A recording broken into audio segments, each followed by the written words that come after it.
I'm live! Hooray! Oh, hello, hello. I can't hear anything through them anyway, so I'll take the bloody things off. It's been a while since the last little episode, and it's been a bit of a rough time for us, really. My brother passed away, so it's been, you know, kind of time. I just haven't been in the mood to do this. But I made a promise that I would, commitment to mind to see this through, and I will do it. So we're on to the next episode of the Restaurant at the End of the Universe. From what I remember, Zaphod's just been bunged into the total perspective vortex, or he's about to be bunged into it, and we pick up from there. I'm not out in the conservatory for a change. I'm upstairs. It's warmer, and well, the studio is coming along nicely. The sound booth is up and running. It just the computer that I'm using to record sound up there is great for recording to Audacity and then to save it onto a flash drive or hard drive. But it's not the best for streaming. We have got a new internet provider. We sacked Sky. It was garbage. We were only getting 2 Mbps, and now we're getting a decent little speed off the router now. So for streaming, it's brilliant. But as I say, the computer that I've got outside isn't the best for that, and I don't have a camera set up in there yet. I do have a nice little USB camera that I will be using once I get it set up with the other computer that I'm going to use to record sound. And that's going to be set up in a little, what do you call it, an old bureau writing desk thing, the antique one. So it's dead posh, but it needs a complete restoration on it. It's fine for what I'm going to do. So I'm up here and I'm recording this on this nifty little Trust microphone that I picked up for, I think it was about 20 quid from Argos. So I don't know what the sound quality is going to be like. I don't even know if you can hear me. Can you hear me? Is it any good? Because I'm not getting anything from it at all. Mute. Hello. Oh yes, it's picking up. I don't know whether it's much cop, really. But we'll find out afterwards, won't we? So yeah. So anyway, without further ado, I'm going to cover up the camera, because you don't want to be looking at my ugly mug for the next couple of hours. So just sit back, chill out, and relax, and listen to my dulcet tones as it reads to you The Restaurant at the End of the Universe by Douglas Adams. Well, you know that anyway. So anyway, let's get it all sorted out. I'm going to move this microphone over to here so you can hear me, and then we'll crack on. So that's exciting. Does that move? Does that turn? Does it tilts? Yes, it tilts. Hey, it's a tilter.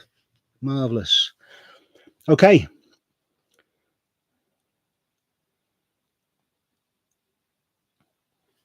This is section 10, whatever that means. Anyway. The total perspective vortex derives its picture of the whole universe on the total perspective vortex derives its picture of the whole universe on the principle of extrapolated matter analyses. To explain, since every piece of matter in the universe is in some way affected by every other piece of matter in the universe, it is in theory possible to extrapolate the whole of creation, every sun, every planet, their orbits, their composition, and their economic and social history from, say, one small piece of fairy cake. The man who invented the total perspective vortex did so basically in order to annoy his wife.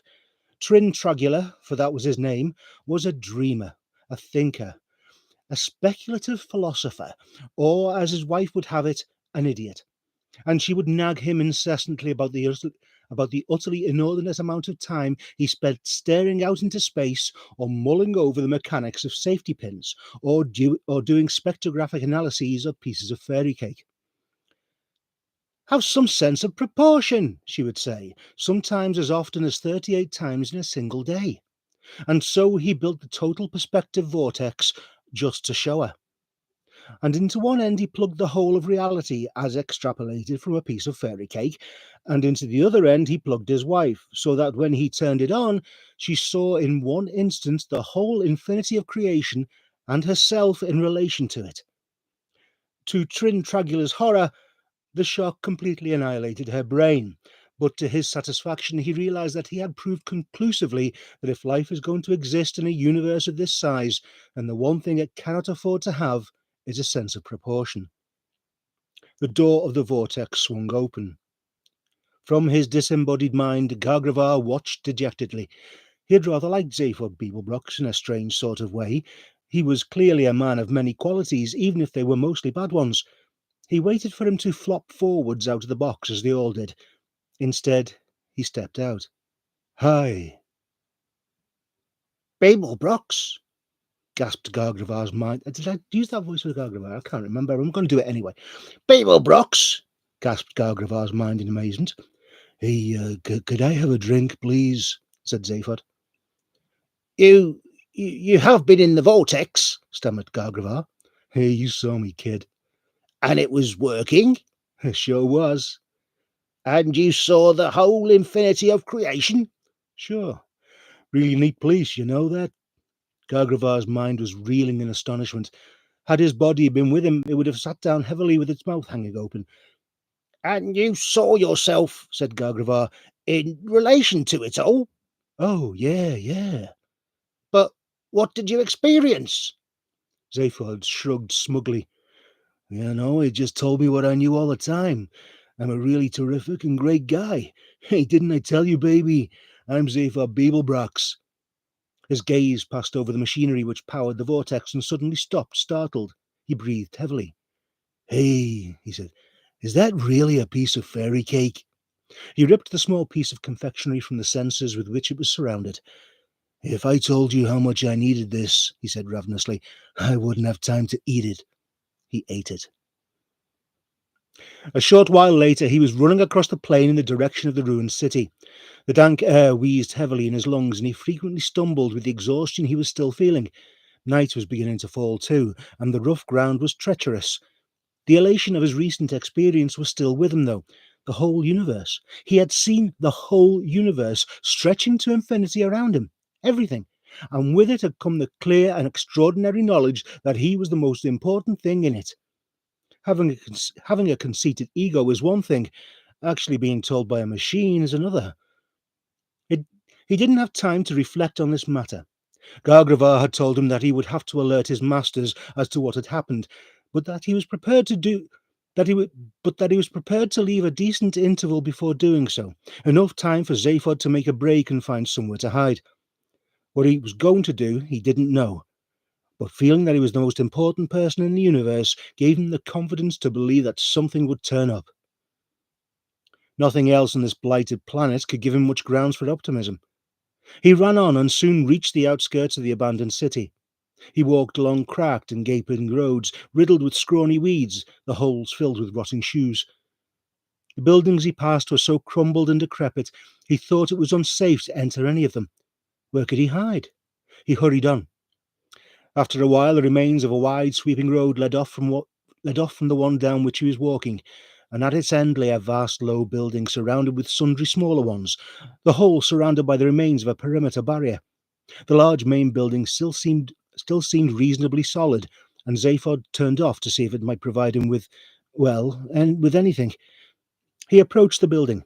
Along one side of it, the front it would seem, since it faced a wide concreted apron area, were three gigantic doors, maybe 60 feet high. The far one of these was open, and towards this Zaphod ran. Inside, all was gloom, dust, and confusion. Giant cobwebs lay over everything.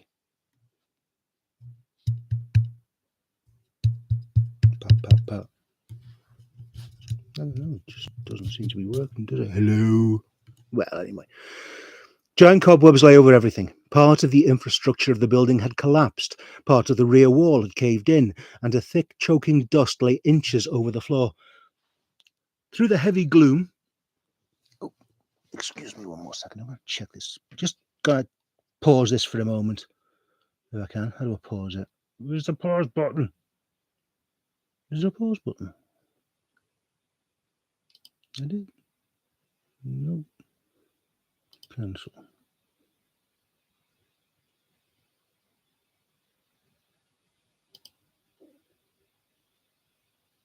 Mm-hmm.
Okay, so let's just carry on then. Giant cobwebs lay over everything. Part of the infrastructure of the building had collapsed, part of the rear wall had caved in, and a thick, choking dust lay inches over the floor. Through the heavy gloom, huge shapes loomed, covered with debris. The shapes were sometimes cylindrical, sometimes bulbous, sometimes like eggs, or rather cracked eggs. Most of them were split open or falling apart. Some were mere skeletons. They were all spacecraft, all derelict. Zaphod wandered in frustration amongst the hulks. There was nothing here that remotely approached the serviceable. Even the mere vibration of his footsteps caused one precarious wreck to collapse further into itself. Towards the rear of the building lay one old ship, slightly larger than the others, and buried beneath even deeper piles of dust and cobwebs. Its outline, however, seemed unbroken. Zaphod approached it with interest, and as he did so, he tripped over an old feed line. He tried to toss the feed line aside, and to his surprise discovered it was still connected to the ship. To his utter astonishment, he realized that the feed line was also humming slightly. He stared at the ship in disbelief, and then back down at the feed line in his hands. He tore off his jacket and threw it aside. Crawling on his hands and knees, he followed the feed line to the point where it connected with the ship. The connection was sound, and the slight humming vibration was more distinct. His heart was beating fast. He wiped away some grime and laid an ear against the ship's side. He could only hear a faint, indeterminate noise. He rummaged feverishly amongst the debris lying on the floor all about him, and found a short length of tubing and a non-biodegradable plastic cup. Out of this he fashioned a crude stethoscope and placed it against the side of the ship. What he heard made his brains turn somersaults. The voice said, Transstellar Cruise Lines would like to apologize to passengers for the continuing delay to this flight. We are currently awaiting the loading of our complement of small lemon-soaked paper napkins for your comfort, refreshment, and hygiene during the journey. Meanwhile, we thank you for your patience. The cabin crew will shortly be serving coffee and biscuits. Again. Zaphod staggered backwards, staring wildly at the ship. He walked around for a few moments in a daze. In doing so, he suddenly caught sight of a giant departure board still hanging, but by only one support from the ceiling above him. It was covered with grime, but some of the figures were still discernible. Zaphod's eyes searched amongst the figures, and then made some brief calculations. His eyes widened. 900 years, he breathed to himself. That was how late the ship was. 2 minutes later, he was on board. As he stepped out of the airlock, the air that greeted him was cool and fresh. The air conditioning was still working. The lights were still on. He moved out of the small entrance chamber into a short, narrow corridor and stepped nervously down it. Suddenly a door opened and a figure slipped out in front of him. "Please return to your seat, sir," said the android stewardess, and turning her back on him, she walked on down the corridor in front of him. When his heart had started beating again, he followed her. She opened the door at the end of the corridor and walked through. He followed her through the door. They were now in the passenger compartment, and Zaphod's heart stopped again for a moment. In every seat, a passenger strapped into his or her seat. In every seat sat a passenger strapped into his or her seat. The passenger's hair was long and unkempt, and their fingernails were long. The men wore beards. All of them were quite clearly alive, but sleeping. Zaphod had the creeping horrors. He walked slowly down the aisle as in a dream. By the time he was halfway down the aisle, the stewardess had reached the other end. She turned and spoke. "Good afternoon, ladies and gentlemen," she said sweetly. "Thank you for bearing with us during this slight delay. We will be taking off as soon as we possibly can. If you would like to wake up now, I will serve you coffee and biscuits." There was a slight hum. At that moment, all the passengers awoke. They awoke screaming and clawing at the straps and life support systems that held them tightly in their seats. They screamed and bawled and hollered till Zaphod thought his ears would shatter. They struggled and writhed as the stewardess patiently moved up the aisle, placing a small cup of coffee and a packet of biscuits in front of each one of them. Then one of them rose from his seat. He turned and looked at Zaphod. Zaphod's skin was crawling all over his body as if it was trying to get off. He turned and ran from the bedlam. He plunged through the door and back into the corridor. The man pursued him. He raced in a frenzy to the end of the corridor, through the entrance chamber and beyond. He arrived on the flight deck, slammed and bolted the door behind him. He leant back against the door, breathing hard. Within seconds, a hand started beating on the door. From somewhere on the flight deck, a metallic voice addressed him. "Passengers are not allowed on the flight deck. Please return to your seat and wait for the ship to take off. Coffee and biscuits are being served. This is your autopilot speaking. Please return to your seat." Zaphod said nothing. He breathed hard. Behind him, the hand continued to knock on the door. "Please return to your seat," repeated the autopilot. "Passengers are not allowed on the flight deck." "I'm not a passenger," panted Zaphod. "Please return to your seat." "I am not a passenger," shouted Zaphod again. "Please return to your seat." "I am not a... Hello, can you hear me?" "Please return to your seat." "You're the autopilot," said Zaphod. "Yes," said the voice from the flight console. "You're in charge of this ship." "Yes," said the voice again. "There has been a delay. Passengers are to be kept temporarily in suspended animation for their comfort and convenience. Coffee and biscuits are being served every year, after which passengers are returned to suspended animation for their continued comfort and convenience. Departure will take place when the flight stores are complete. We apologize for the delay." Zaphod moved away from the door, on which the pounding had now ceased. He approached the flight console. Delay, he cried. Have you seen the world outside this ship? It's a wasteland, a desert. Civilization's been and gone, man. There are no lemon soap paper napkins on the way from anywhere. The statistical likelihood, continued the autopilot primly, is that other civilizations will arise. There will one day be lemon-soaked paper napkins. Till then, there will be a short delay. Please return to your seat. But at that moment, the door opened. Zaphod spun round to see the man who had pursued him standing there. He carried a large briefcase.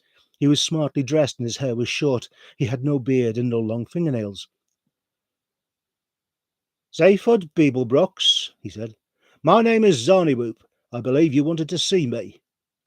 Zaphod Beeblebrox wittered. His mouth said foolish things. He dropped into a chair. Oh, man, where did you spring from? He said. I've been waiting here for you, he said in a businesslike tone. He put the briefcase down and sat in another chair. I'm glad you followed instructions, he said. I was a bit nervous that you might have left my office by the door rather than the window. Then you would have been in trouble. Zaphod shook his head at him and burbled. When you entered the door of my office, you entered my electronically synthesized universe, he explained. If you'd left by the door, you'd have been back in the real one. The artificial one works from here. He patted the briefcase smugly.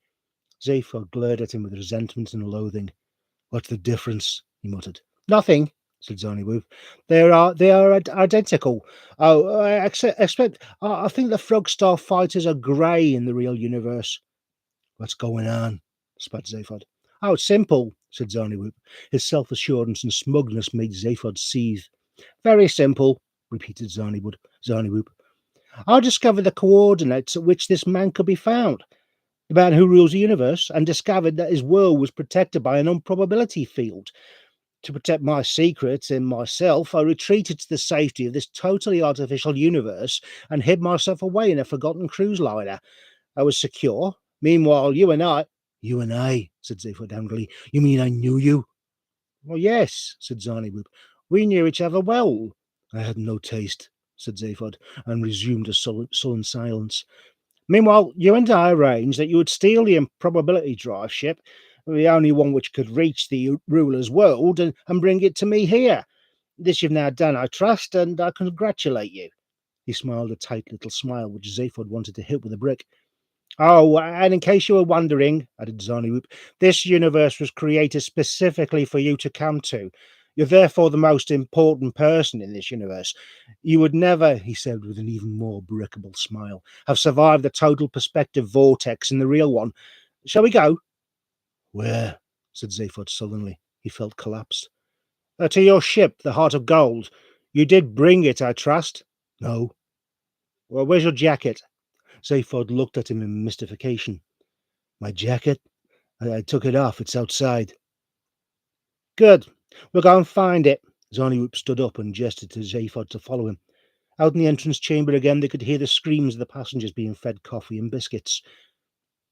It's not been a pleasant experience waiting for you, said Zarneywoop. Not pleasant for you, bawled Zaphod. How do you think? Zarneywoop held up a silencing finger as the hatchway swung open. A few feet away from them, they could see Zaphod's jacket lying in the debris. A very remarkable and very powerful ship, said Zarneywoop. Watch. As they watched, the pocket on the jacket suddenly bulged. It split. It ripped. The small metal model of the Heart of Gold that Zaphod had been bewildered to discover in his pocket was growing. It grew.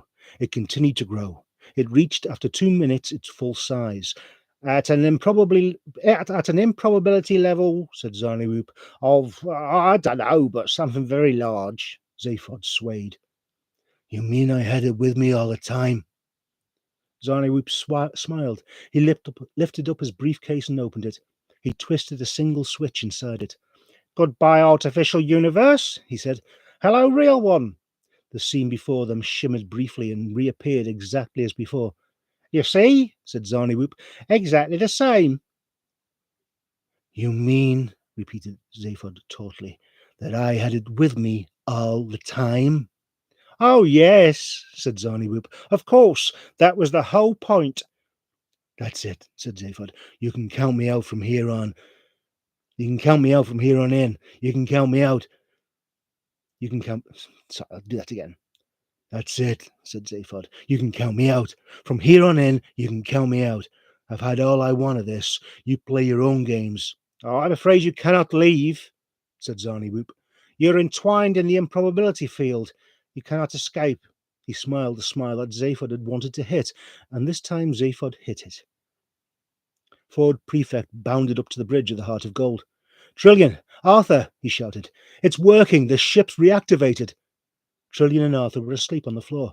Come on, you guys! We're going off! We're off! He said, kicking them awake. Hi there, guys, twittered the computer. It's really great to be back with you again, I can tell you. And I just wanted to say that. Shut up, said Ford. Tell us where the hell we are. Frogstar World B, and man, it's a dump. Oh, wrong person. Frogstar World B, and man, it's a dump, said Zaphod, running onto the bridge. Hi, guys, you must be so amazingly glad to see me, you don't even find words to tell me what a cool fruit I am. What a what? Said Arthur blearily, picking himself up from the floor and not taking any of this in. I know how you feel, said Zaphod. I'm so great, even I get tongue-tied talking to myself. Hey, it's good to see you, Trillian. Ford, Monkey Man. Hey, computer. Hi there, Mr. Beeblebrook, sir. Sure is a great honor to... Shut up and get us out of here. Fast, fast, fast. Sure thing, fella. Where'd you want to go? Anywhere. Doesn't matter, shouted Zaphod. Yes, it does, he said again. We wanted to go to the nearest place to eat. Sure thing, said the computer happily, and a massive explosion rocketed the bridge. When Zarniwoop entered a minute or so later with a black eye, he regarded the 4 wisps of smoke with interest. 4 inert bodies sank through spinning blackness. Consciousness had died. Cold oblivion pulled the bodies down and down into the pit of unbeing. The roar of silence echoed dismally around them, and they sank at last into a dark and bitter sea of heaving red that slowly engulfed them, seemingly forever. After what seemed an eternity, the sea receded and left them lying on a cold, hard shore, the flotsam and jetsam of the stream of life, the universe, and everything. Cold spasms shook them, lights danced sickeningly around them. The cold, hard shore tipped and span and then stood still. It shone darkly. It was a very highly polished, cold, hard shore. A green blur watched them disapprovingly. It coughed. Ahem. Good evening, madam, gentlemen, it said. Do you have a reservation? Ford Prefect's consciousness snapped back like elastic, making his brain smart. He looked up woozily at the green blur. Reservation? He said weakly. Yes, sir, said the green blur. And do you need a reservation for the afterlife? Insofar as it's possible for a green blur to arch its eyebrows disdainfully, this is what the green blur now did. Afterlife, sir? It said. Arthur Dent was grappling with his consciousness on the way one grapples with a lost bar of soap in the bath. Is this the afterlife? He stammered. Well, I assume so, said Ford Prefect, trying to work out which way was up. He tested the theory that it must lie in the opposite direction from the cold, hard shore on which he was lying, and staggered to what he hoped were his feet. I mean, he said, swaying gently, there's no way we could have survived that blast, is there? No, muttered Arthur. He had raised himself onto his elbows, but it didn't seem to improve things. He slumped down again. No, said Trillian, standing up. No way at all. No way at all. A dull, hoarse, gurgling sound came from the floor. It was Zaphod Beeblebrox attempting to speak. I certainly didn't survive, he gurgled. I was a total goner. Wham bang, and that was it. Yeah, thanks to you, said Ford. We didn't stand a chance. We must have been blown to bits, arms, legs, everywhere. Yeah, said Zaphod, struggling noisily to his feet. If the lady and gentleman would like to order drinks, said the green blur, hovering impatiently beside them. Kaplow, splat, continued Zaphod, instantaneously zonked into our component molecules. Hey, Ford, he said, identifying one of the slowly solidifying blurs around him. Did you get that thing of your whole life flashing before you? You got that too, said Ford. Your whole life? Yeah, said Zaphod. Well, at least I assume it was mine. I spent a lot of time out of my skulls, you know. He looked around him at the various shapes that were at last becoming proper shapes, instead of vague and wobbling, shapeless shapes. So, he said. So what? Said Ford. So here we are, said Zaphod hesitantly, lying dead, standing, Trillian corrected him. Standing dead, continued Zaphod, in this desolate restaurant, said Arthur Dent, who'd got to his feet and could now, much to his surprise, see clearly. That is to say, the thing that surprised him was not that he could see, but what he could see. Here we are, continued Zaphod doggedly, standing dead in this desolate... 5-star, said Trillian. Restaurant, concluded Zaphod. Odd, isn't it? Said Ford. Yeah. Nice chandeliers, though, said Trillian. They looked about themselves in bemusement. It's not so much of an afterlife, said Arthur, more a sort of après-vie.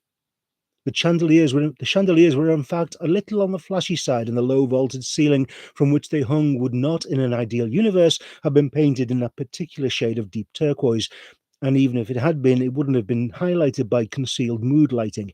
This is not, however, an ideal universe, as was further evidenced by the eye-crossing patterns of the inlaid marble floor and the way in which the fronting for the 80-yard-long marble-top bar had been made. The fronting for the 80-yard-long marble-top bar had been made by stitching together nearly 20,000 Antarian mosaic lizard skins, despite the fact that the 20,000 lizards concerned had needed them to keep their insides in. A few smartly dressed creatures were lounging casually at the bar or relaxing in the richly coloured body-hugging seats that were deployed here and there about the bar area. A young Vlehurg officer and his green steaming young lady passed through the large smoked glass doors at the far end of the bar into the dazzling light of the main body of the restaurant beyond. Behind Arthur was a large curtained bay window. He pulled aside the corner of the curtain and looked out at a landscape which under normal circumstances would have given Arthur the creeping horrors. These were not, however, normal circumstances, for the thing that froze his blood and made his skin try to crawl up his back and off the top of his head was the sky. The sky was... An attendant flunky politely drew the curtain back into place. All in good time, sir, he said. Zaphod's eyes flashed. Hey, hang about, you dead guys, he said. I think we're missing some ultra-important thing here, you know. Something somebody said and we missed it. Arthur was profoundly relieved to turn his attention from what he had just seen. He said, I said it was a sort of opera. Yeah, and don't you wish you hadn't, said Zaphod. Ford, I said it was odd. Yeah, shrewd but dull. Perhaps it was... Perhaps, interrupted the green blur, who had by this time resolved into the shape of a small, wizened, dark-suited green waiter. Perhaps you would care to discuss the matter over drinks. Drinks, cried Zaphod. That was it. See what you miss if you don't stay alert. Indeed, sir, said the waiter patiently. If the lady and gentleman would care to order drinks before dinner. Dinner! Zaphod exclaimed with a passion. Listen, little green person, my stomach could take you home and cuddle you all night for the mere idea. And the universe, concluded the waiter, determined not to be deflected from his home stretch, will explode later for your pleasure. Ford's head swiveled towards him. He spoke with feeling. Wow, he said. What sort of drinks do you serve in this place? The waiter laughed, a polite little waiter's laugh. Ha ha ha, he said. I think sir has perhaps misunderstood me. Oh, I hope not, breathed Ford. The waiter coughed a polite little waiter's cough. It is not unusual for our customers to be a little disoriented by the time journey, he said. So if I might suggest... Time journey? Time journey, said Zaphod. Time journey, said Ford. Time journey, said Trillian. You mean this isn't the afterlife? Said Arthur. The waiter smiled, a polite little waiter's smile. He'd almost exhausted his polite little waiter repertoire and would soon be slipping into his role of a rather tight-lipped and sarcastic little waiter. Afterlife, he said. No, sir. And we're not dead, said Arthur. The waiter tightened his lips. Ha, ha, he said. Sir is most evidently alive, otherwise I would not attempt to serve, sir. In an extraordinary gesture which is pointless attempting to describe, Zaphod Beeblebrock slapped both his foreheads with two of his arms and one of his thighs with the other. Hey guys, he said, this is crazy. We finally did it. We finally got to where we were going. This is Milliways. Yes, sir, said the waiter, laying on the patience of the trowel. This is Millieways, the restaurant at the end of the universe. End of what? Said Arthur. The universe, repeated the waiter, very clearly and unnecessarily distinctly. When did that end? Said Arthur. In just a few minutes, sir, said the waiter. He took a deep breath. He didn't need to do this since his body was supplied with a peculiar assortment of gases it required for survival from a small intravenous device strapped to his leg. There are times, however, when whatever your metabolism, you have to take a deep breath. Now, if you would care to order drinks at last, he said, I will then show you to your table. Zaphod grinned 2 manic grins, sauntered over to the bar and bought most of it. The restaurant at the end of the universe is one of the most extraordinary ventures in the entire history of catering. It has been built on the fragmented remains of, it will be built on the fragment. That is to say, it will have been built by this time and indeed has been. One of the major problems encountered in time travel is not that of accidentally becoming your own father or mother. There's no problem involved in becoming your own father or mother that a broad-minded and well-adjusted family can't cope with. There is also no problem about changing the course of history. The course of history does not change because it all fits together like a jigsaw. All the important changes have happened before the things they were supposed to change, and it all sorts itself out in the end. The major problem is quite simply one of grammar, and the main work to consult in this matter is Dr. Dan Street Mentioner's Time Traveller's Handbook of 1001 Tense Formations. It will tell you, for instance, how to describe something that was about to happen to you in the past before you avoided it by time jumping forward 2 days in order to avoid it.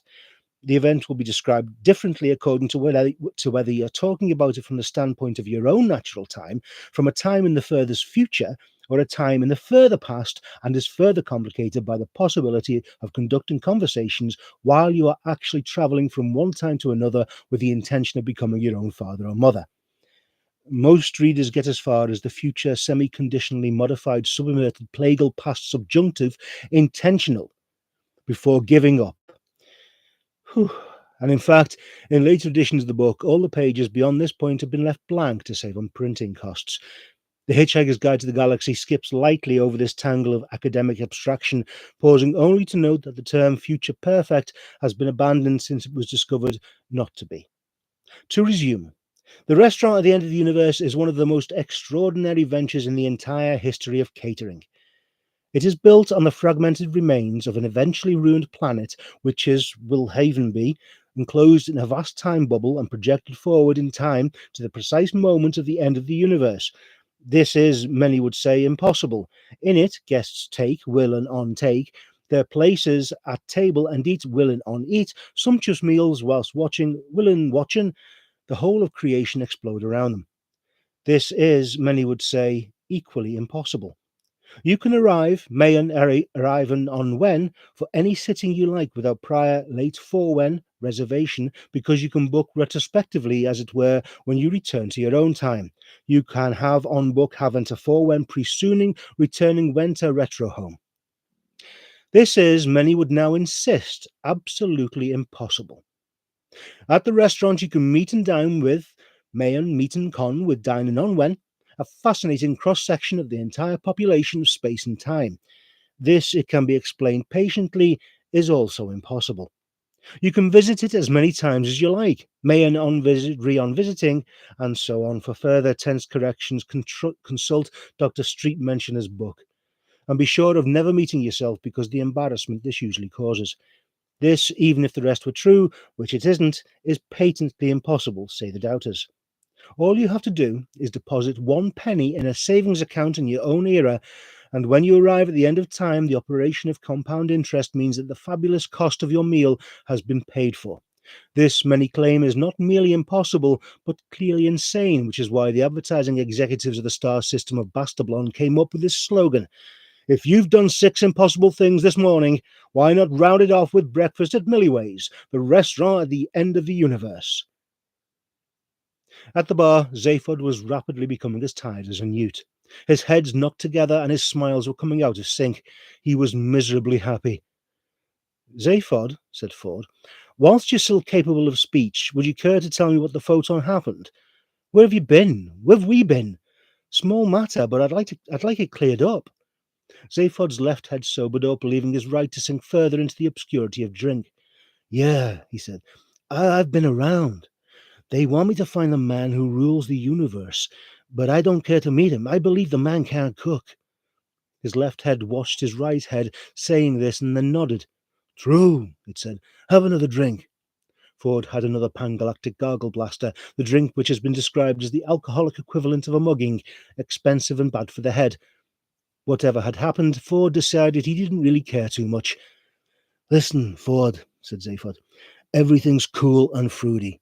You mean everything's under control? No, said Zaphod, I do not mean everything's under control. That would not be cool and fruity. If you want to know what's happened, let's just say I had the whole situation in my pocket, okay? Ford shrugged. Zaphod giggled into his drink. It frothed up over the side of the glass and started to eat its way into the marble bar. A wild-skinned sky gypsy approached them and played electric violin at them until Zaphod gave him a lot of money and he agreed to go away again. The gypsy approached Arthur and Trillian sitting in another part of the bar. I don't know what this place is, said Arthur, but I think it gives me the creeps. Oh, have another drink, said Trillian. Enjoy yourself. Which, said Arthur, the two are mutually exclusive. Oh, poor Arthur. You're not really cut out for this life, are you? Will you call this life? You're beginning to sound like Marvin. Marvin's the clearest thinker I know. How do you think we make this violinist go away? The waiter approached. Your table is ready, he said. Seen from the outside, which it never is, the restaurant resembles a giant glittering starfish beached on a forgotten rock. Each of its arms houses the bars, the kitchens, the force field generators which protect the entire structure, and the decayed planet on which it sits, and the time turbines which slowly rock the whole affair backwards and forwards across the crucial moment. In the centre sits the gigantic golden dome, almost a complete globe, and it was into this area that Zaphod, Ford, Arthur, and Trillian now passed. At least 5 tons of glitter alone had gone into it before them, and covered every available surface. The other surfaces were not available because they were already encrusted with jewels, precious seashells from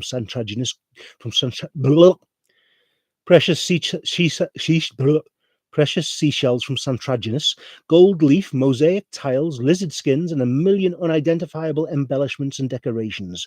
Glass glittered, silver shone, gold gleamed. Arthur Dent goggled.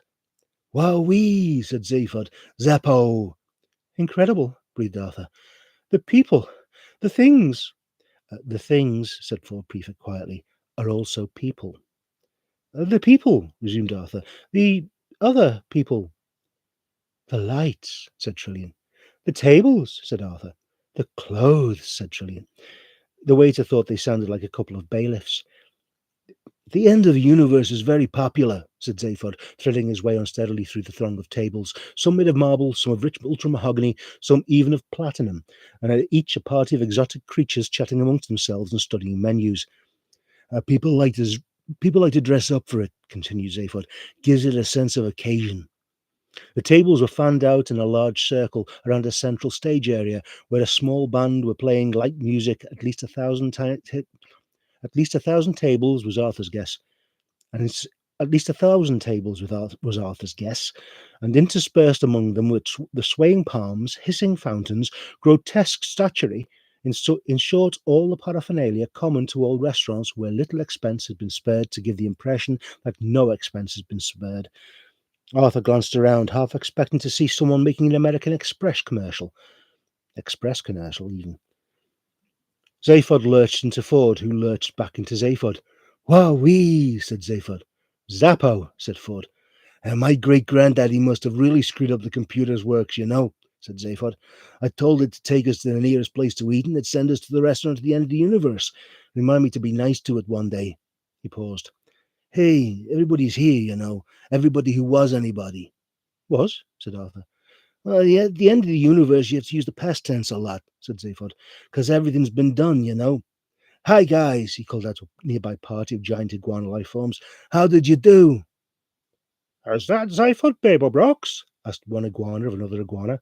I think so, replied the second iguana. Well, doesn't that just take the biscuit? Said the first iguana. Funny old thing, life, said the second iguana. It's what you make of it, said the first iguana, and they lapsed back into silence. They were waiting for the greatest show in the universe. "Hey, Zaphod," said Ford, grabbing his arm on no account of the third Pangalactic Gargle Blaster missing. He pointed a swaying finger. "There's an old mate of mine," he said. "Hot Black Desiato. See, the man at the platinum table with the platinum suit on." Zaphod tried to follow Ford's finger with his eyes, but it made him feel dizzy. Finally, he saw. "Oh, yeah," he said. Then recognition came a moment later. "Hey," he said, "did that guy ever make it mega big? Wow, bigger than the biggest thing ever, other than me." "Who's he supposed to be?" asked Trillian. "Hot Black Desiato," said Zaphod in astonishment. "You don't know? You never heard of Disaster Area?" "No," said Trillian, who hadn't. "The biggest," said Ford. "Loudest." "Richest," suggested Zaphod. "Rock band in the history of the—" He searched for the word. "History itself," said Zaphod. "No," said Trillian. "Zowie." "Zowie," said Zaphod. "Here we are at the end of the universe and you haven't even lived yet. Did you miss out?" Excuse me a second, just have a drink. Throat a bit scratchy.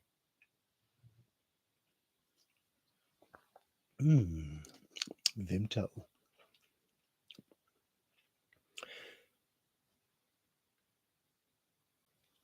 He led her off to where the waiter had been waiting all this time at the table.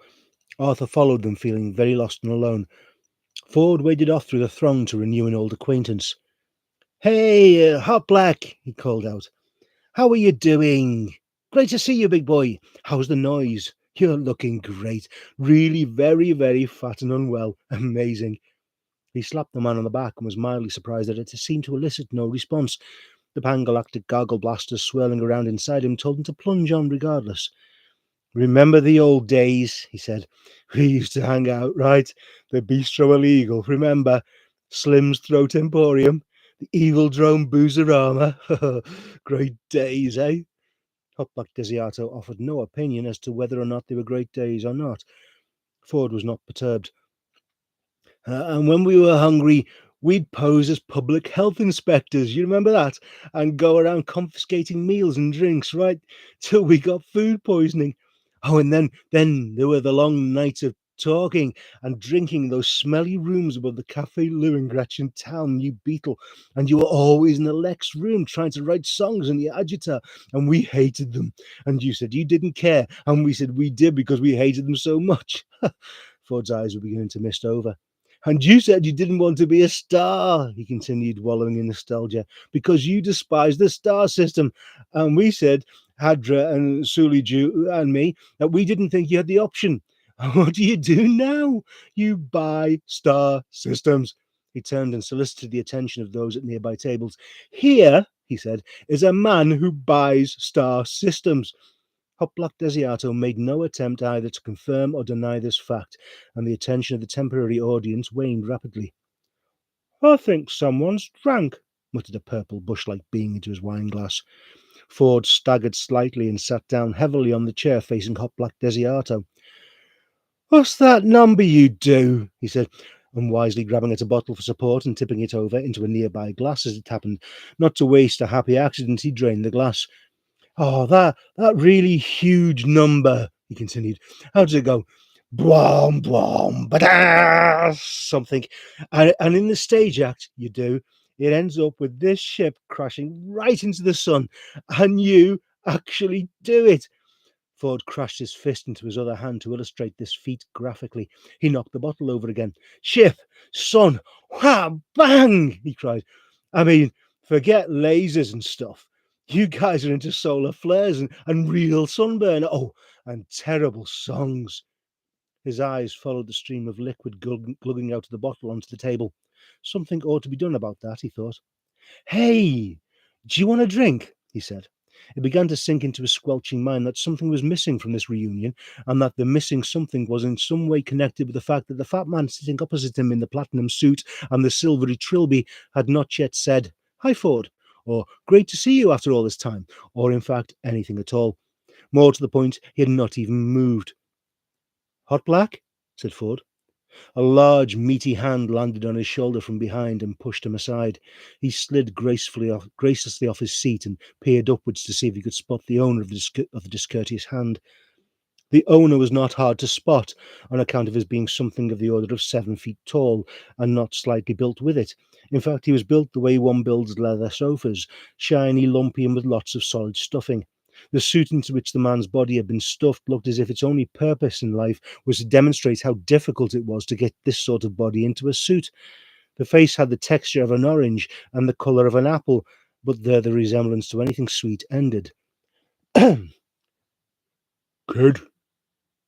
said a voice which emerged from the man's mouth as if it had been having a really rough time down in his chest. Yeah," said Ford conversationally. He staggered back to his feet again and was disappointed that the top of his head didn't come further up the man's body. "Beat it," said the man. "Oh, yeah?" said Ford, wondering how wise he was being. "And who are you?" The man considered this for a moment. He wasn't used to being asked this sort of question. Nevertheless, after a while, he came up with an answer. "I'm the guy who's telling you to beat it," he said, "before you get it beaten for you." Now listen," said Ford nervously. He wished his head would stop spinning, settle down, and get to grips with the situation. "Now listen," he continued.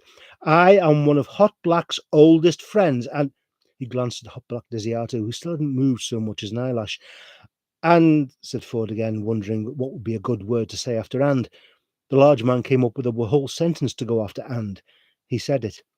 "And I am Mr. Desiato's bodyguard," it went, "and I am responsible for his body, and I'm not responsible for yours, so take it away before it gets damaged."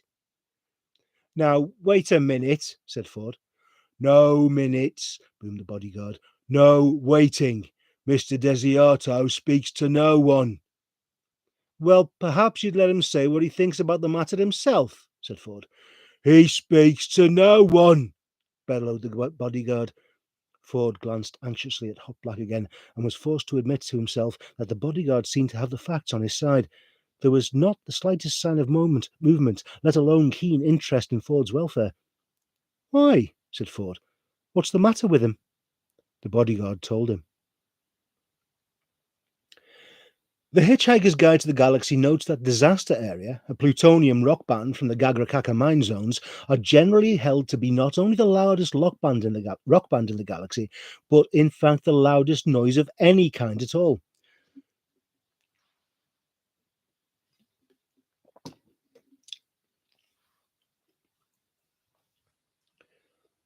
Regular concert goers judge that the best sound balance is usually to be heard from within large concrete bunkers, some 37 miles from the stage, whilst the musicians themselves play their instruments by remote control from within a heavily insulated spaceship which stays in orbit around the planet, or more frequently around a completely different planet. Their songs are on the whole very simple and mostly follow the familiar theme of boy being meets girl being beneath a silvery moon, which then explodes for no adequately explored reason. Many worlds have now banned their act altogether, sometimes for artistic reasons, but most commonly because the band's public address system contravenes local strategic arms limitations treaties. This has not, however, stopped their earnings from pushing back the boundaries of pure hypermathematics, and their chief research accountant has recently been appointed Professor of Neo-Mathematics at the University of Maximegalon, in recognition of both his general and his special theories of disaster area tax returns, in which he proves that the whole fabric of the space-time continuum is not merely curved, it is in fact totally bent. Ford staggered back to the table where Zaphod, Arthur, and Trillium were sitting waiting for the fun to begin. "Gotta have some food," said Ford. "Hi, Ford," said Zaphod. "You speak to the big noise boy?" Ford waggled his head noncommittally. "Hot Black? I sort of spoke to him, yeah." "What'd he say?" "Well, not a lot, really. Yeah. He's spending a year dead for tax reasons. I've got to sit down." He sat down. The waiter approached. "Would you like to see the menu?" he said. "Or would you like to meet the dish of the day?" "Huh?" said Ford. "Huh?" said Arthur. "Huh?" said Trillian. "Hey, that's cool," said Zaphod. "We'll meet the meat." In a small room in one of the arms of the restaurant complex, a tall, thin, gangling figure pulled aside a curtain, and oblivion looked him in the face. It was not a pretty face, perhaps because oblivion had looked him in it so many times. It was too long for a start, the eyes too sunken and too hooded, the cheeks too hollow. His lips were too thin and too long, and when they parted, his teeth looked too much like a recently polished bay window. The hands that held the curtain were long and thin too. They were also cold. They lay lightly along the folds of the curtain and gave the impression that if he didn't watch them like a hawk, they would crawl away of their own accord and do something unspeakable in a corner. He let the curtain drop, and the terrible light that had played on his features went off to play somewhere more healthy. He prowled around his small chamber like a mantis contemplating an evening's praying, finally settling on a rickety chair by a trestle table, where he leafed through a few sheets of jokes. A bell rang. He pushed the thin sheaf of papers aside and stood up. His hands brushed limply over some of the 1 million rainbow-coloured sequins with which his jacket was festooned, and he was gone through the door. In the restaurant, the lights dimmed, the band quickened its pace. A single spotlight stabbed down into the darkness of the stairway that led up to the centre of the stage.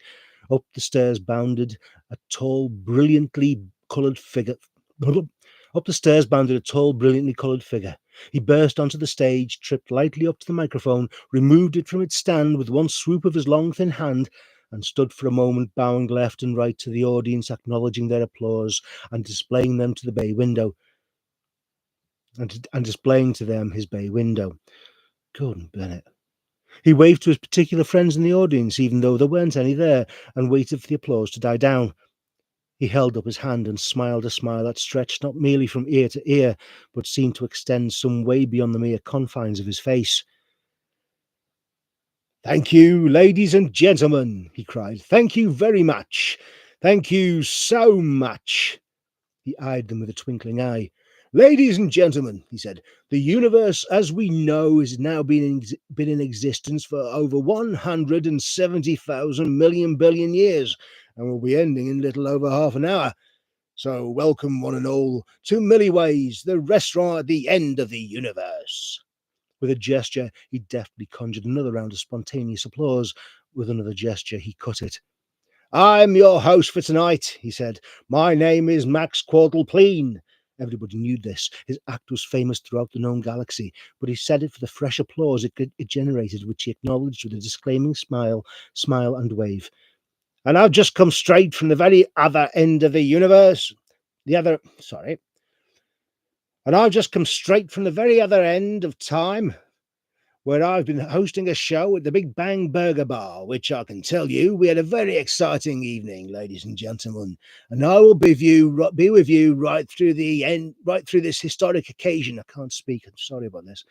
The end of history itself." Another burst of applause died away quickly as the lights dimmed down further.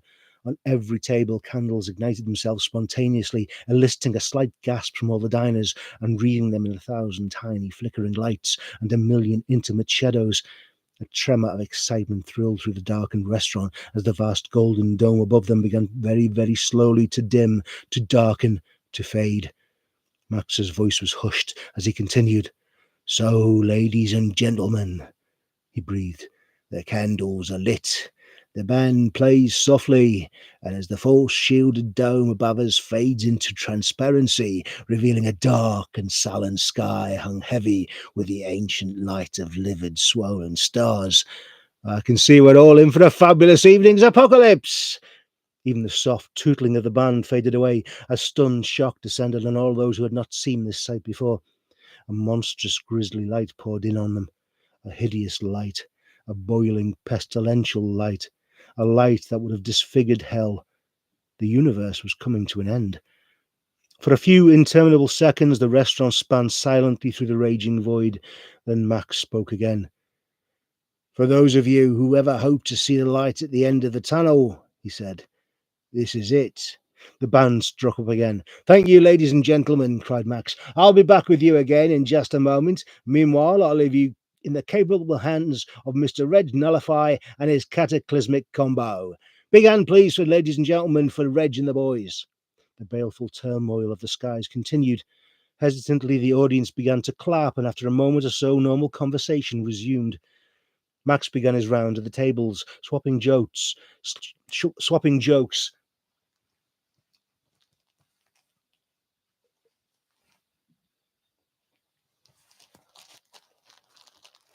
swapping jokes, shouting with laughter, earning his living. A large dairy animal approached Zaphod Beeblebrox's table, a large, fat, meaty quadruped of the bovine type, with large watery eyes, small horns, and what might almost have been an ingratiating smile on its lips. "Good evening," it lowed and sat back heavily on its haunches. "I am the main dish of the day. May I interest you in parts of my body?" It harumphed and gurgled a bit, wriggled its hindquarters into a more comfortable position, and gazed peacefully at them. Its gaze was met by looks of startled bewilderment from Arthur and Trillian, a resigned shrug from Ford Prefect, and naked hunger from Zaphod Beeblebrox. "Something off the shoulder, perhaps?" suggested the animal. "Braised in a white wine sauce?" "Your shoulder?" said Arthur in a horrified whisper. "But naturally my shoulder, sir," mewed the animal contentedly. "Nobody else's is mine to offer." Zaphod leapt to his feet and started prodding and feeling the animal's shoulder appreciatively. "Oh, the rump is very good," murmured the animal. "I've been exercising it and eating plenty of grain. So there's lots of good meat there." He gave a mellow grunt, gurgled again, and started to chew the cud. It swallowed the cud again. "Or a casserole of me, perhaps," it added. "You mean this animal actually wants us to eat it?" whispered Trillian to Ford. "Me?" said Ford, with a glazed look in his eyes. "I don't mean anything." "That's absolutely horrible!" exclaimed Arthur. "The most revolting thing I've ever heard." "What's the problem, Earthman?" said Zaphod, now transferring his attention to the animal's enormous rump. I just don't want us to eat an animal that's standing here inviting me to," said Arthur. "It's heartless." "It's better than eating an animal that doesn't want to be eaten," said Zaphod. "That's not the point," Arthur protested. Then he thought about it for a moment. "All right," he said. "Maybe it is the point. I don't care. I'm not going to think about it now. I'll just..." The universe raged about him in its death throes. I think I'll just have a green salad," he urged. He muttered. "May I urge you to consider my liver?" asked the animal. "It must be very rich and tender by now. I've been force-feeding myself for months." "A green salad," said Arthur emphatically. "A green salad?" said the animal, rolling its eyes disapprovingly at Arthur.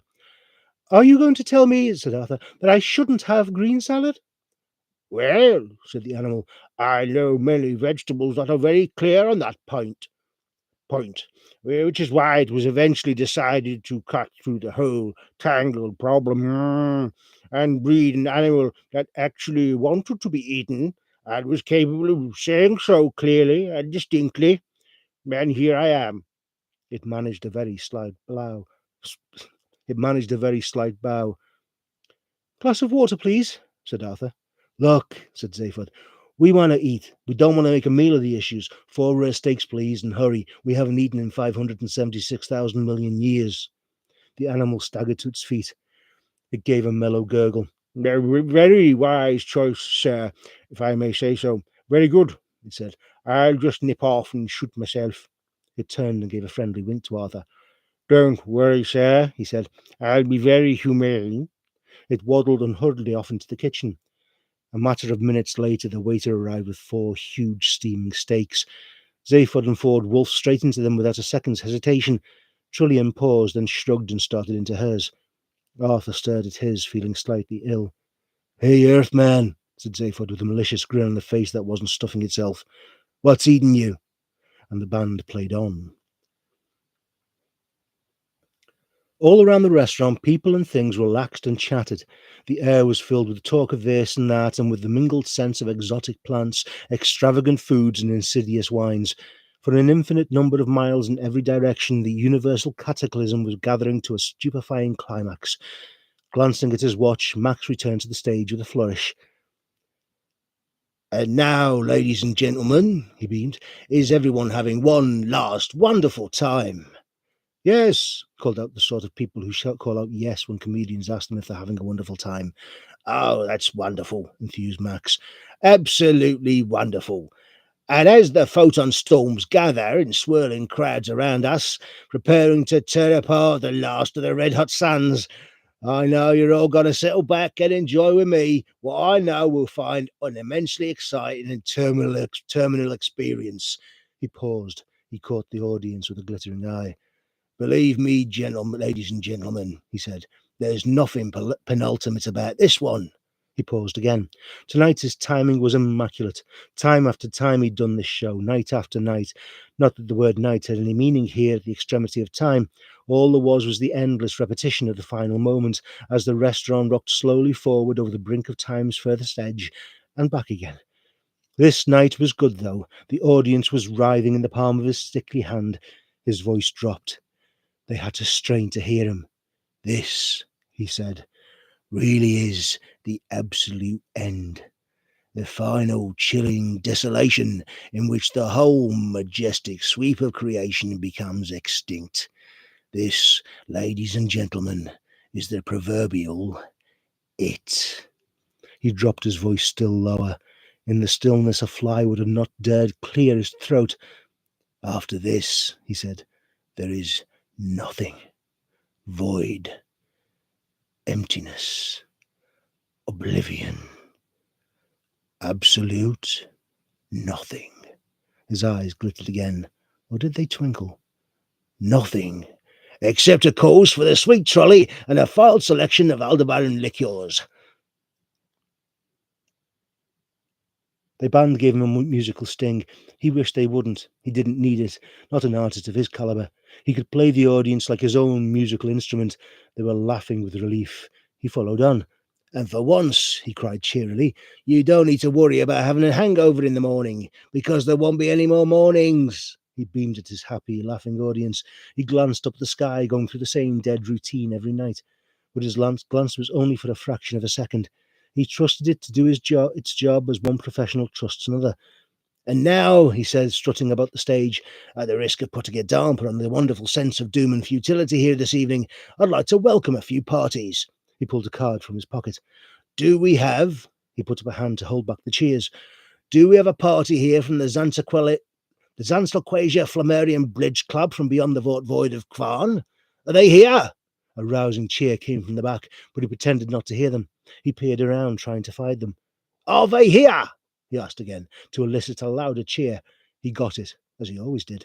Ah, there they are. Well, last bids, lads, and no cheating. Remember, this is a very solemn moment. He lapped up the laughter. And do we also have, do we have a party of minor deities from the halls of Asgard? Away to his right came a rumble of thunder. Lightning arced across the stage. A small group of hairy men with helmets sat looking very pleased with themselves and raised their glasses to him. Has-beens, he thought to himself. Careful with that hammer, sir, he said. They did their trick with the lightning again. Max gave them a very thin-lipped smile. And thirdly, he said, a party of young conservatives from Sirius B. Are they here? A party of smartly dressed young dogs stopped throwing rolls at each other and started throwing rolls at the stage. They yapped and barked unintelligibly. Yes, said Max. Well, this is all your fault. You realise that. And finally, said Max, quieting the audience down and putting on his solemn face, finally, I believe we have with us here tonight a party of believers, very devout believers, from the Church of the Second Coming of the great prophet Zarquon. There were about 20 of them, sitting right out on the edge of the floor, ascetically dressed, sipping mineral water nervously, and staying apart from the festivities. They blinked resentfully as the spotlight was turned on them. There they are, said Max, sitting there patiently. He said he'd come again, and he's kept you waiting a long time. So let's hope he's hurrying, fellas, because he's only got 8 minutes left. The party of Zarquon's followers sat rigid, refusing to be buffeted by the waves of uncharitable laughter which swept over them. Max restrained his audience. No, but seriously though, folks, no offence meant. No, I know we shouldn't make fun of deeply held beliefs. So I think a big hand, please, for the great prophet Zarquon. The audience clapped respectfully. Wherever he's got to. He blew a kiss to the stony-faced party and returned to the centre of the stage. He grabbed a tall stool and sat on it. It's marvellous, though, he rattled on, to see so many of you here tonight. No, isn't it, though? Yes, absolutely marvellous, because I know that so many of you come here time and time again, which I think is really wonderful to come and watch this final end of everything, and then return home to your own eras and raise families, strive for new and better societies, fight terrible wars for what you know to be right. It really gives one hope for the future of all life kind.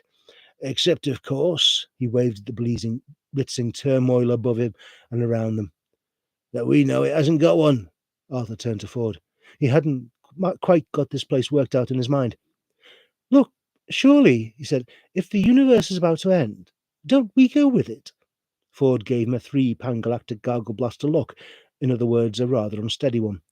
No, he said. Look, he said, as soon as you come into this dive, right, you get held in this sort of amazing force-shielded temporal wharf thing, I think. Oh, said Arthur. He turned his attention back to a bowl of soup he'd managed to get from the waiter to replace his steak.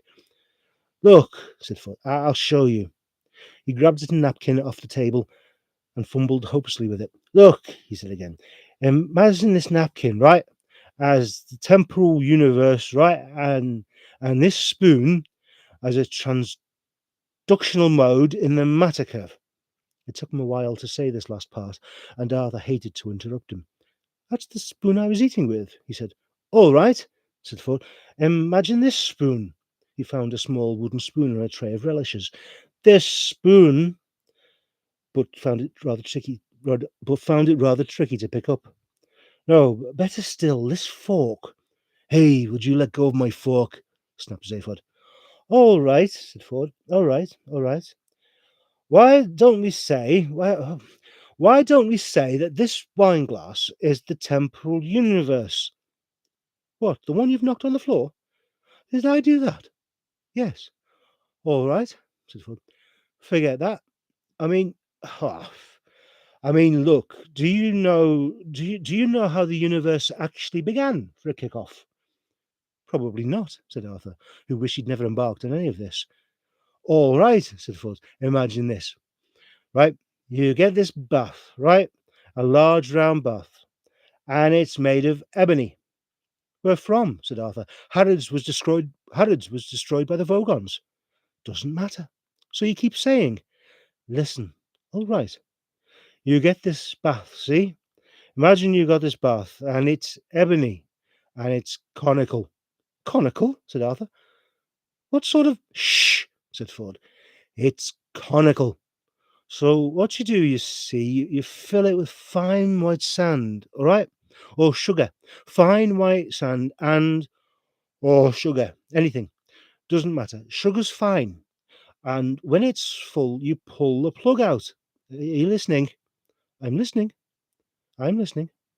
You pull the plug out, and it's all just twirls away. Twirls away, you see, out of the plug hole. I see. No, you don't see. You don't see at all. I haven't got to the clever bit yet. You want to hear the clever bit? Tell me the clever bit. I'll tell you the clever bit. Ford thought for a moment, trying to remember what the clever bit was. The clever bit, he said, is this. You film it happening. Clever. Oh, that's not the clever bit. This is the clever bit. I remember now that this is the clever bit. The clever bit is that you then thread the film in the projector backwards. Backwards? Yes. Threading it backwards is definitely the clever bit. So then you just sit and watch it, and everything just appears to spiral upwards out of the plug hole and fill the bath. See? And that's how the universe began, is it? Said Arthur. No, said Ford, but it's a marvellous way to relax. He reached for his wine glass. Where's my wine glass? He said. It's on the floor. Ah. Tipping back his chair to look for it, Ford collided with a small green waiter who was approaching the table carrying a portable telephone. Ford excused himself to the waiter, exclaiming that it was because he was extremely drunk. The waiter said that was quite all right and that he perfectly understood. Ford thanked the waiter for his kind indulgence, attempted to tug his forelock, missed by 6 inches, and slid under the table. Mr. Zaphod Beeblebrox? inquired the waiter. Yeah, said Zaphod, glancing up from his third steak. There is a phone call for you. Hey, what? A phone call, sir. For me? Here? Hey, who knows where I am? One of his minds raced. The other dawdled lovingly over the food it was still shoveling in. Excuse me if I carry on, won't you? Said his eating head and carried on. There was now so many people after him he'd lost count. He shouldn't have made such a conspicuous entrance. Hell, why not though, he thought. How do you know you're having fun if there's no one watching you have it? Maybe someone here tipped off the Galactic Police, said Trillian. Everyone saw you come in. You mean they want to arrest me over the phone? Said Zaphod. It could be. I'm a pretty dangerous dude when I'm concerned. No. Could be. I'm a pretty dangerous dude when I'm cornered. Yeah, said the voice from under the table. You go to pieces so fast, people get hit by the shrapnel. Hey, what is this? Judgment Day? Snapped Zaphod. Do we get to see that as well? Asked rather nervously. I'm in no hurry, muttered Zaphod. Okay, so who's the kid on the phone? He kicked forward. Hey, get up there, kid, he said to him. I may need you. I'm not, said the waiter, personally acquainted with the metal gentleman in question, sir. Metal? Yes, sir. Did you say metal? Yes, sir. I said that I am not personally acquainted with the metal gentleman in question. Okay, carry on. But I am informed that he's been waiting your return for a considerable number of millennia. It seems you left here somewhat precipitately. Left here? Said Zaphod. Are you being strange? We only just arrived here. Indeed, sir, persisted the waiter doggedly. But before you arrived here, sir, I understand that you left here. Zaphod tried this in one brain and then the other. You're saying, he said, that before we arrived here, we left here? This is going to be a long night, thought the waiter. Precisely, sir. Hey, put your analyst on danger money, baby, advised Zaphod. No, wait a minute, said Ford, emerging from above table level again. Where exactly is here? To be exact, absolutely exact, sir, it is Frogstar World B. But we just left there, protested Zaphod. We left there and came to the restaurant at the end of the universe. Yes, sir, said the waiter, feeling that he was now into the home stretch and running well. The one was constructed on the ruins of the other. Oh, said Arthur brightly. You mean we've travelled in time, but not in space? Listen, you semi-evolved simian, cut in Zaphod. Go climb a tree, will you? Arthur bristled. Go bang your heads together, Four Eyes, he advised Zaphod. No, the waiter said to Zaphod. Your monkey has got it right, sir.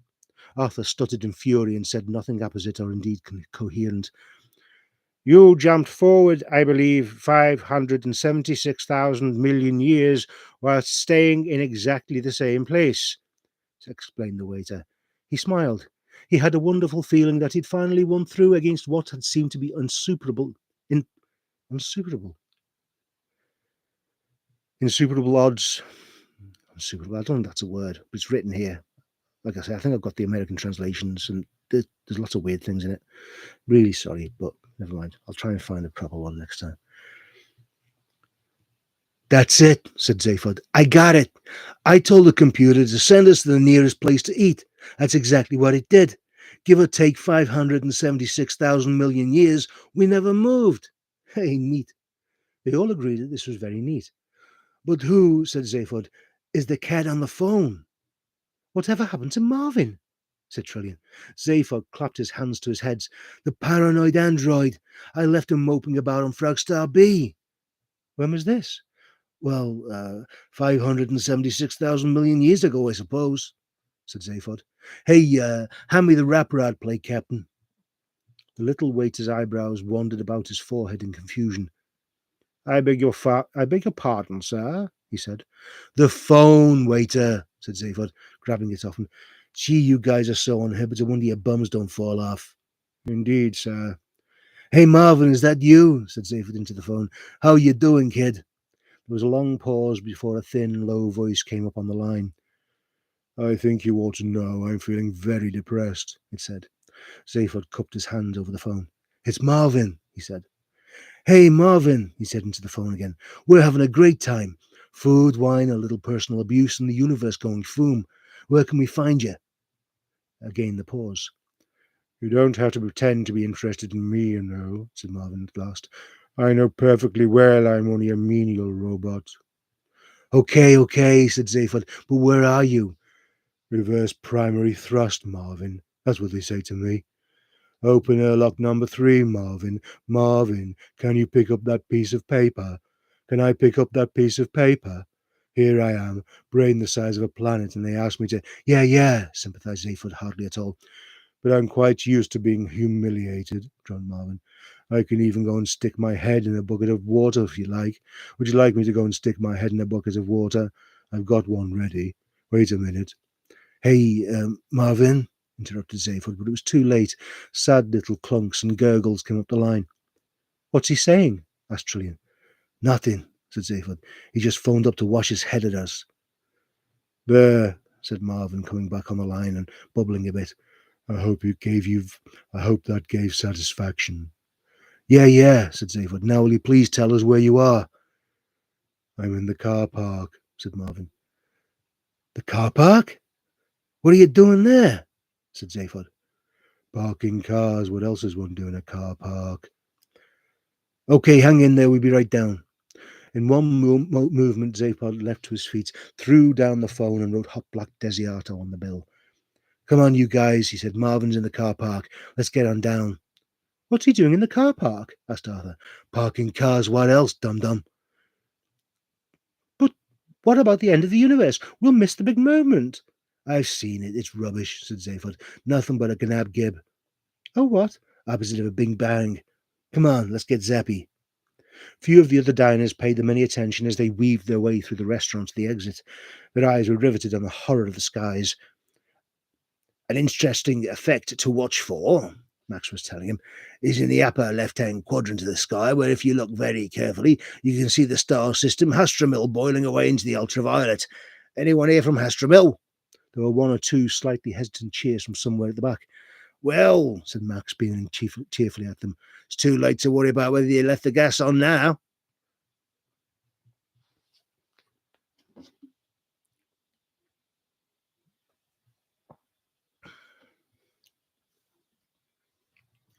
The main reception foyer was almost empty, but Ford nevertheless weaved his way through it. Zaphod grasped him firmly by the arm and manoeuvred him into a cubicle standing to one side of the entrance hall. What are you doing to him? Asked Arthur. Sobering him up, said Zaphod, and pushed a coin into a slot. Lights flashed, gases swirled. Hi, said Ford, stepping out a moment later. Where are we going? Down to the car park. Come on. What about the personal time teleports? Said Ford. Get us straight back to the Heart of Gold.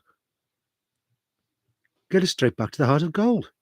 Yeah, but I've cooled on that ship. Zarniwoop can have it. I don't want to play his games. Let's see what we can find. A Sirius Cybernetics Corporation Happy Vertical People Transporter took them down deep into the substrata beneath the restaurant. They were glad to see it had been vandalized and didn't try to make them happy as well as take them down. At the bottom of the shaft, the lift doors opened and a blast of cold, stale air hit them.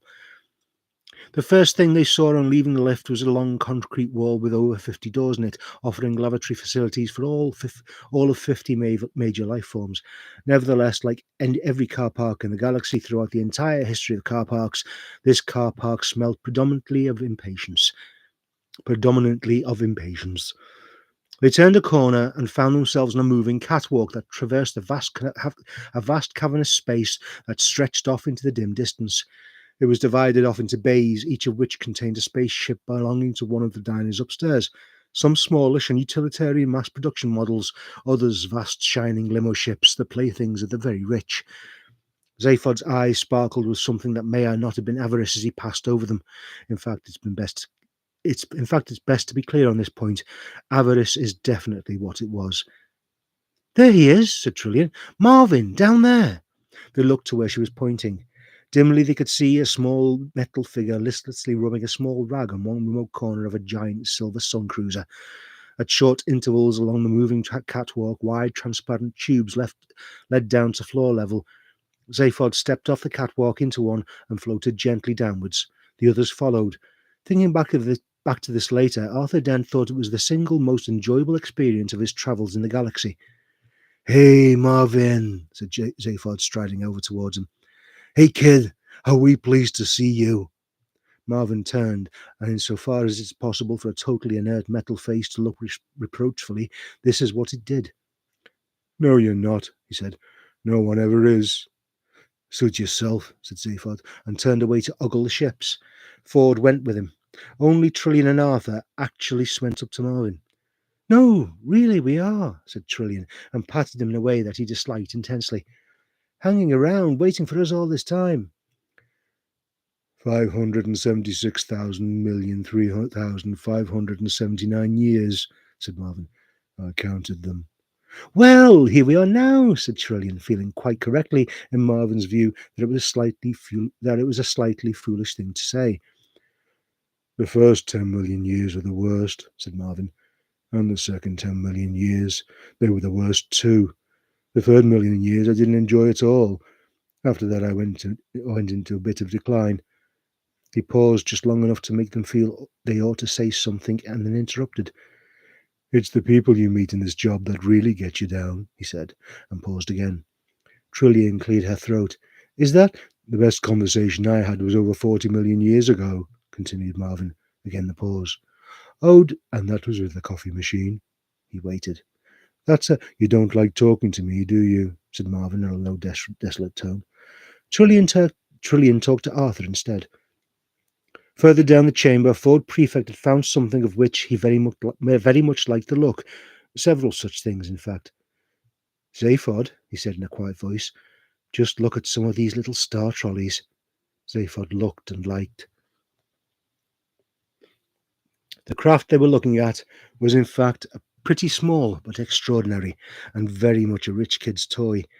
It was not much to look at. It resembled nothing so much as a paper dart about 20 feet long, made of thin but tough metal foil. At the rear end was a small horizontal two-man cockpit. It had a tiny charm drive engine which was not capable of moving at any great speed. The thing it did have, however, was a heatsink. The heatsink had a mass of some 2,000 billion tons and was contained within a black hole mounted in an electromagnetic field situated halfway along the length of the ship. And this heatsink enabled the craft to be manoeuvred within a few miles of a yellow sun, there to catch and ride the solar flares that burst out from its surface. Flare riding is one of the most exotic and exhilarating sports in existence, and those who can dare and afford it are amongst the most lionized men in the galaxy. It is also, of course, stupefyingly dangerous. Those who don't die riding invariably die of sexual exhaustion at one of the Daedalus Club's après flare parties. Ford and Zaphod looked and passed on. "And this baby," said Ford, "the Tangerine Star Buggy with the black sunbusters." Again, the Star Buggy was a small ship, a totally misnamed one, in fact, because the one thing it couldn't manage was interstellar distances. Basically, it was a sporty planet hopper dolled up to something it wasn't. Nice lines, though. They passed on. The next one was a big one, and 30 yards long. A coach-built limo ship, and obviously designed with one aim in mind, that of making the beholder sick with envy. The paintwork and accessory detail clearly said, "Not only am I rich enough to afford this ship, I am also rich enough not to take it seriously." It was wonderfully hideous. "Just look at it," said Zaphod. "Multi-cluster quark drive, Perspex running boards. Gotta be a Laszlo Lyrican custom job." He examined every inch. "Yeah," he said, "look, the infra-pink lizard emblem on the neutrino cowling. Laszlo's trademark. The man has no shame." "I was passed by one of these mothers once out by the Axel Nebula," said Ford. "I was going flat out, and this thing just strolled past me, star drive hardly ticking over. Just incredible." Zaphod whistled appreciatively. 10 seconds later," said Ford, "it smashed straight into the third moon of Jaglan Beta." "Yeah, right? Amazing looking ship, though. Looks like a fish, moves like a fish, steers like a cow." Ford looked round the other side. "Hey, come and see this," he called out. "There's a big mural painted on this side. A bursting sun. Disaster area's trademark. This must be Hot Black's ship. Lucky old bugger. They do this terrible song, you know, which ends with the sun ship crashing into the sun. Meant to be an amazing spectacle. Expensive in stunt ships, though." Zaphod's attention, however, was elsewhere. His attention was riveted on the ship standing next to Hot Black Desiato's limo. His mouth hung open. "That," he said, "that is really bad for the eyes." Ford looked. He too stood astonished. It was a ship of classic simple design, like a flattened salmon, 20 yards long, very clean, very sleek. There was just one remarkable thing about it. "It's so black," said Ford Prefect. "You can hardly make out its shape. Light just seems to fall into it." Zaphod said nothing. He had simply fallen in love. The blackness of it was so extreme that it was almost impossible to tell how close you were standing to it. "Your eyes just slide off it," said Ford in wonder. It was an emotional moment. He bit his lip. Zaphod moved forward to it, slowly, like a man possessed, or more accurately, like a man who wanted to possess. His hand reached out to stroke it. His hand stopped. His hand reached out to stroke it again. His hand stopped again. "Come and feel the surface," he said in a hushed voice. Ford put his hand out to feel it. His hand stopped. You can't," he said.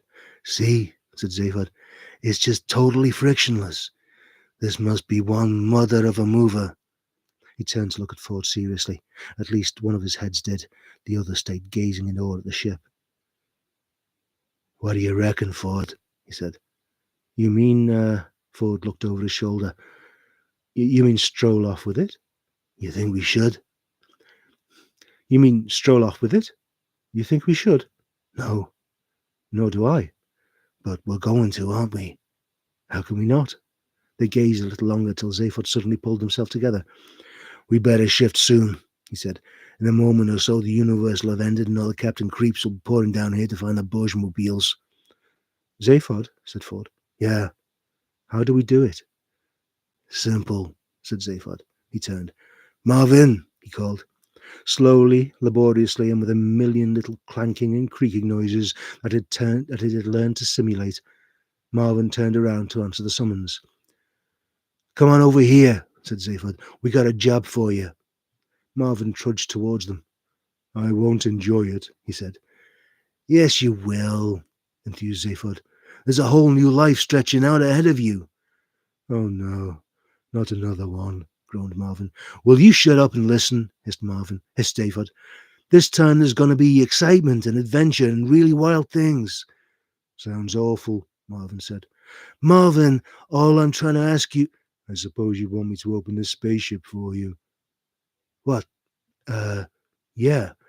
Yeah, that's right," said Zaphod jumpily. He was keeping at least 3 eyes on the entrance. Time was short.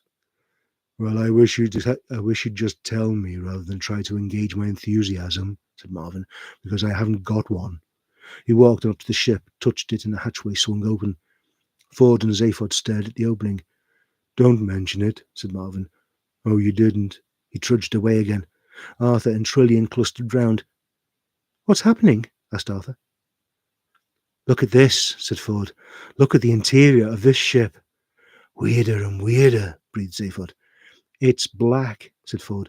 "Everything in it is just totally black." In the restaurant, things were fast approaching the moment after which there wouldn't be any more moments. All eyes were fixed on the dome, other than those of Hot Black Desiato's bodyguard, which were looking intently at Hot Black Desiato, and those of Hot Black Desiato himself, which the bodyguard had closed out of respect. The bodyguard leaned forward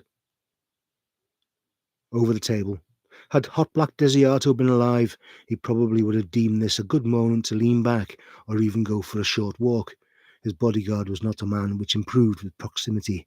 On account of his unfortunate condition, however, Hot Black Desiato remained totally inert. Mr. Desiato, sir," whispered the bodyguard. Whenever he spoke, it looked as if all the muscles on either side of his mouth were clambering over each other to get out of the way. "Mr. Desiato, can you hear me?" Hot Black Desiato quite naturally said nothing. Hot Black, hissed the bodyguard. Again, quite naturally, Hot Black Desiato did not reply. Supernaturally, however, he did. On the table in front of him, a wine glass rattled, and a fork rose an inch or so and tapped against the glass. It settled on the table again. The bodyguard gave a satisfied grunt. It's time we got going, Mr. Desiato. Don't want to get caught in the rush, not in your condition. You want to get to the next gig nice and relaxed. There's a really big audience for it. One of the best. Kakrafoon, 576,002 million years ago. Had you will have been looking forward to it. The fork rose again, waggled in a non-committal sort of way and dropped again. Oh, come on, said the bodyguard. It's going to have been great. You knocked him cold. The bodyguard would have given Dr. Dan Street Mentioner an apoplectic attack. An apoplectic attack. That's a cruel. I love that word. Apoplectic. The black ship going into the sun always gets him, and the new one's got a real beauty. We're real sorry to see it go. If we get on down there, I'll set the black ship autopilot and we'll cruise off in the limo, okay? The fork tapped once in agreement, and the glass of wine mysteriously emptied itself.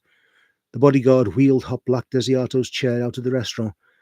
And now, cried Max from the centre of the stage, the moment you've all been waiting for. He flung his arms into the air. Behind him, the band went into a frenzy of percussion and rolling synth accords. Max had argued with them about this, but they claimed it was in their contract that that's what they would do. His agent would have to sort it out. The skies begin to boil, he cried. Nature collapses into the screaming void. In 20 seconds' time, the universe itself will be at an end. See where the light of infinity bursts in upon us. The hideous fury of destruction blazed about them, and at that moment a still small trumpet sounded as from an infinite distance. Max's eyes swiveled round to glare at the band. None of them seemed to be playing a trumpet. Suddenly a wisp of smoke was swirling and shimmering on the stage next to him. The trumpet was joined by more trumpets. Over 500 times Max had done this show, and nothing like this had ever happened before. He drew back in alarm from the swirling smoke, and as he did so, a figure slowly materialized inside. The figure of an ancient man, bearded, robed, and wreathed in light. In his eyes were stars, and on his brow a golden crown. What's this? Whispered Max, wild-eyed. What's happening? At the back of the restaurant, the stony-faced party from the church of the second coming of the great prophet Zarquon leapt ecstatically to their feet, chanting and crying. Max blinked in amazement. He threw up his arms to the audience. A big hand, please, ladies and gentlemen, he hollered, for the great prophet Zarquon. He has come. Zarquon has come again. Thunderous applause broke out as Max strode across the stage and handed his microphone to the prophet. Zarquon coughed. He peered round at the assembled gathering. The stars in his eyes blinked uneasily. He handled the microphone with confusion. He said, hello. Look, I'm sorry I'm a bit late. I've had the most ghastly time. All sorts of things cropping up at the last moment. He seemed nervous at the expectant odd hush. He cleared his throat. How are we for time? He said. Have I just got him in? And so the universe ended. And I'm going to stop it. I know it's only been an hour and 38, but it's a good point to stop it at. You know what I mean? So that's it for this week. Hang on. I shall just remove my piece of tape. Hello again. Ooh, focus. It's terrible. Hello. So that's the end of it for this week. Pick up as soon as we can. I don't know when. I'll post up when the next live stream is going to be. It might be at the weekend. It might be next week. I'm not sure. I'm having a lot of fun reading this, so maybe I'll do it again tomorrow. Who knows? It all depends on what's on telly. So I'm going to go now, and I'm going to go and have me tea. I'm having, what is it called? Granola. Yes, a bowl of granola for me tea. Because I've lost 7 stone. Ha! Not since I started. Well, you know, leading up to it. Anyway, good night. God bless. Good night. And may your God go with you, as Dave Allen used to say. Ha ha. See you later. Ta-da. Bye.